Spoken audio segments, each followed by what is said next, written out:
All my friends, welcome to learn code with tech channel. ಈ ಒಂದು ವಿಡಿಯೋದಲ್ಲಿ scope of the variable and types, variables types and ಹೇಗೆ ಅದಕ್ಕೊಂದು ಸಪ್ರೇಟಾಗಿ ಒಂದು ಎಕ್ಸಾಂಪಲ್ ಪ್ರೋಗ್ರಾಮ್ನ ಎಕ್ಸ್ಪ್ಲೇನ್ ಮಾಡ್ತೀನಿ. ಅದಕ್ಕಿಂತ ಮುಂಚೆ ನೀವೇನಾದರೂ ಸಬ್ಸ್ಕ್ರೈಬ್ ಆಗಿಲ್ಲ ಅಂದರೆ ಸಬ್ಸ್ಕ್ರೈಬ್ ಮಾಡಿ, ಹಾಗೆ ಪಕ್ಕದಲ್ಲೇ ಕಾಣ್ತಿರೋ ಬೆಲ್ ಐಕನ್ ಒತ್ತಿ ಆಲ್ ಅಂತ ಸೆಲೆಕ್ಟ್ ಮಾಡಿ. ಈಗ scope of the variable 3 types ಇದೆ: class variable, instance variable, local variable. Class variable ಅಂದರೆ static variable, instance variable, local variable. ಒಂದೊಂದಾಗಿ ನೋಡ್ತಾ ಹೋಗೋಣ. Class variable. The class variable also can known as static variable are declared with static keyword in a class but outside a method and constructor or block. ಇದು static ಕೀವರ್ಡಿಂದ declare ಮಾಡ್ತೀವಿ. Constructor ಮತ್ತು method ಒಳಗಡೆ declare ಮಾಡಲ್ಲ, ಹೊರಗಡೆ declare ಮಾಡ್ತೀವಿ. ಇದನ್ನು class variable, static variable ಅಂತ ಕರಿತಾರೆ.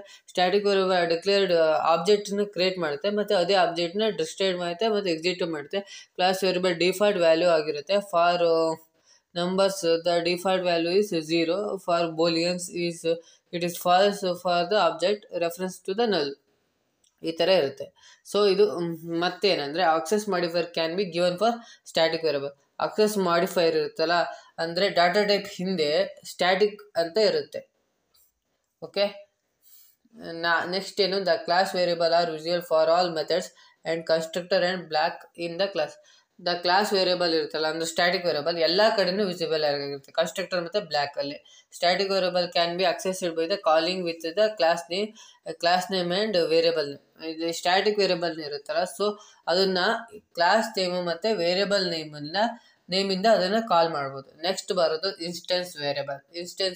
ಸ್ಟ್ಯಾಟಿಕ್ ವೇರಿಯಬಲ್ ಆದಮೇಲೆ instance variable. The instance variable are created when an object is created and destroyed when the object is exist. Instance variable object create ಆಗುತ್ತೆ and destroyed ಆಗುತ್ತೆ. Same ಅದ್ರ ಥರನೇ ಸ್ವಲ್ಪ change ಅಷ್ಟೇ. ಅದು ಸೇಮ್ ನೋಡಿ, ಬೂಲಿಯನ್ ವ್ಯಾಲ್ಯೂಸ್ ಇರುತ್ತೆ, ಡಿಫಾಲ್ಟ್ ಇದು same. Access modifier can be given for instance variable. Same instance ವೇರಿಯಬಲಿಂದಲೇ ಆಕ್ಸೆಸ್ ಮಾಡೋಕ್ಕಾಗೋದು. ಅಂದರೆ ಆಕ್ಸೆಸ್ ಮಾಡಿಫೈರ್ ಅಂದರೆ ಡಾಟಾ ಟೈಪ್ ಹಿಂದೆ ಇನ್ಸ್ಟೆನ್ಸ್ ವೇರಿಯಬಲ್ ಇರುತ್ತೆ ಅಂತ. ಸೊ ಈಗ ಡಾಟಾ ಟೈಪ್ ಇರುತ್ತೆ, ಫ್ಲೋಟ್, ಆ ಥರ ನೋಡಿ. The instance variable are visible for all methods constructor. So instance variable ಅಷ್ಟೇ ಎಲ್ಲ ಕಡೆ ವಿಸಿಬಲ್ ಆಗಿರುತ್ತೆ, ಮತ್ತು ಕನ್ಸ್ಟ್ರಕ್ಟರ್ ಮತ್ತು ಬ್ಲಾಕ್ಸ್ ಇರುತ್ತಲ್ಲ, ಸೊ ಅಲ್ಲೂ ವಿಸಿಬಲ್ ಆಗಿರುತ್ತೆ ಇರುತ್ತೆ ನೋಡಿ. ಮತ್ತು the instance variable can be accessed directly by the calling variable namely and inside. Namely ಮತ್ತು ಇನ್ಸೈಡಿಂದ ಕಾಲ್ ಮಾಡ್ಬೋದು. ನೆಕ್ಸ್ಟ್ ಬರೋದು local variable. Local variable same. Local variable are declared in the methods.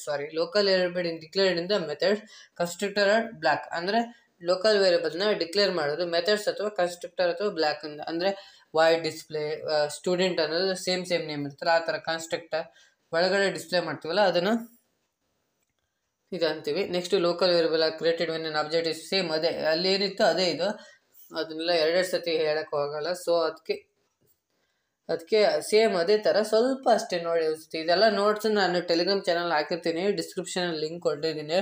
So Java full complete notes ಇದೆ, ಅಲ್ಲೋಗಿ ನೋಡಿ. ಈಗ ನಾನು ಇದಕ್ಕೆ ಸಂಬಂಧಪಟ್ಟಿದ್ದು ಒಂದು ಪ್ರೋಗ್ರಾಮ್ ತೋರಿಸ್ತೀನಿ ನೋಡಿ.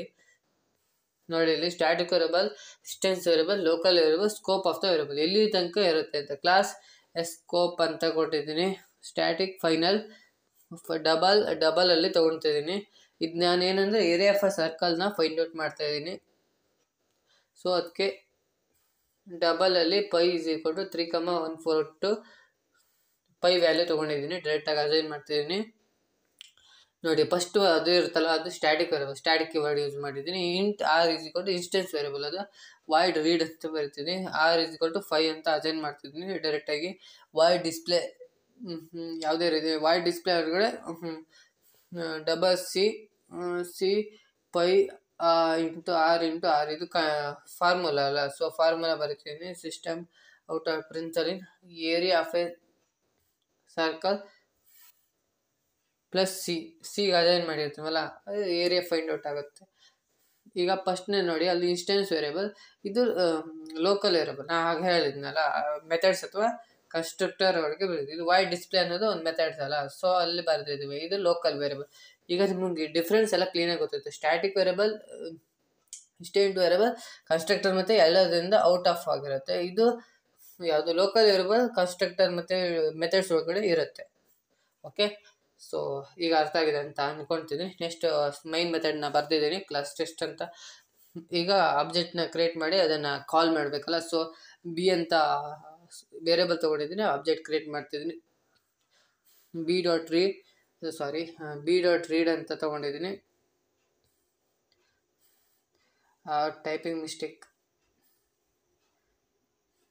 B dot read B dot display. So ಈಗ ಆಯಿತು. ಈಗ ಟೆಕ್ಸ್ಟನ್ನು ಕ್ಲಾಸ್ ಟೆಕ್ಸ್ಟನ್ನು ಇದನ್ನು ತೊಗೊಳ್ತೇನೆ. ಅದನ್ನು ನಾನು ಜಾವಾ ಪ್ರಾಕ್ಟೀಸ್ ಅನ್ನೋ ಫೋಲ್ಡರಲ್ಲಿ ಸೇವ್ ಮಾಡ್ತೀನಿ. ಟೆಕ್ಸ್ಟ್ ಡಾಟ್ ಸಿ ಅಂತ ಜಾವಾ ಅಂತ ಜಾವಾ ಅಂತ ಸೇವ್ ಮಾಡ್ತೀನಿ. ಜಾವಾ ಪ್ರಾಕ್ಟೀಸ್ ಅನ್ನೋ ಫೋಲ್ಡರ್ಗೆ ಹೋಗ್ತೀನಿ. ಅಲ್ಲಿ ಮೇಲ್ಗಡೆ CMD ಅಂತ ಸರ್ಚ್ ಮಾಡ್ತೀನಿ. ಇಲ್ಲಿ ಬಂದು Java C text dot Java file ನೋಡಿ ಎಕ್ಸಿಕ್ಯೂಟ್ ಆಗಿದೆ. ಜಾವಾ ಟೆಕ್ಸ್ಟ್ ನೋಡಿ ಅಲ್ಲಿ area of a circle find out ಆಗಿದೆ. ನೋಡ್ತಿರ್ಬೋದು ನೀವು.